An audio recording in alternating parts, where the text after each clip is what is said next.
నమస్తే, welcome to yo-yo TV. మనతో పాటు మాట్లాడడానికి భువనగిరికి సంబంధించి BRS party senior leader Kyama Mallesh గారు ఉన్నారు. సార్ నమస్తే. సో ఈ బీసీ కులగన్న రిజర్వేషన్ సంబంధించి కూడా నిన్న ఢిల్లీలో రేవంత్ రెడ్డి గారు మాట్లాడిన వ్యాఖ్యలు ఎట్లా చూస్తారు?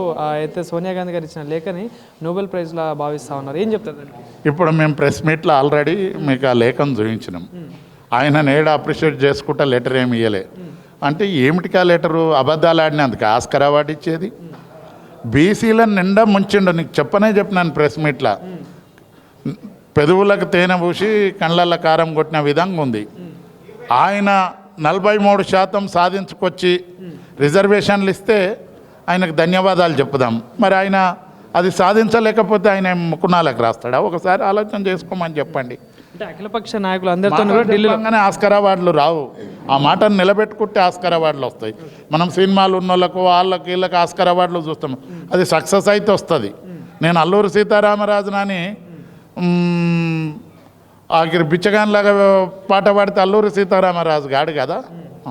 అది అంటే అఖిలపక్ష నాయకులు అందరితో కూడా ఢిల్లీలో కొట్లాడతా అని చెప్పేసి రేవంత్ రెడ్డి గారు చెప్పడం జరిగింది. కానీ ఇప్పుడు అక్కడికి వెళ్ళి సొంత వాళ్ళ పార్టీ వరకే వెళ్ళి చేస్తామని ఇట్లా అఖిలము లేదు, పక్షము లేదు, ఏది లేదు. బీసీలను మోసం చేయడానికి ఇది ఒక డ్రామా చేసిండు. సో అంటే కులగన్న సర్వేలో కూడా కేసీఆర్ కావచ్చు, కేటీఆర్ కావచ్చు, హరీష్ రావు ఎవరు పాల్గొనలేదు.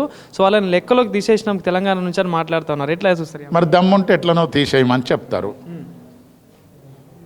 కేసీఆర్ గారిది, హరీష్ రావు గారిది, కేటీఆర్ గారిది పబ్లిక్ డొమైన్లు ఉంటుంది. వాళ్ళ అఫిడవిట్ ఉంది. ఈ రాష్ట్రానికి మంత్రులుగా పనిచేసారు, 10 ఏళ్ళు ముఖ్యమంత్రిగా పనిచేసిండు. ఆయన గురించి మాట్లాడే ఇదానండి చిల్లర మాటలు. సరే, అంటే మల్కాజ్గిరి విషయంలో చూసుకుంటే రాష్ట్రంలో గత వారం 10 రోజుల నుండి కూడా ఇష్యూ అవుతా ఉంది. అక్కడున్న ఇద్దరు నాయకులు కూడా కేటీఆర్ గారిని పట్టుకొని నానా రకాలుగా దూషిస్తూ ఉన్నారు. సో ఏం చెప్తారు వాళ్ళకి? సూర్యుని ముఖాన మన్ను పోస్తే ఇళ్ళ ముఖం మీద పడుతుంది.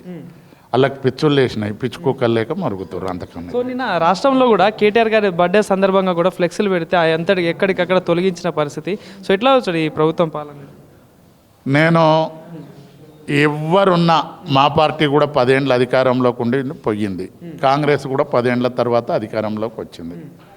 అధికారులు ఒక నిర్దిష్టంగా ఉండాలి.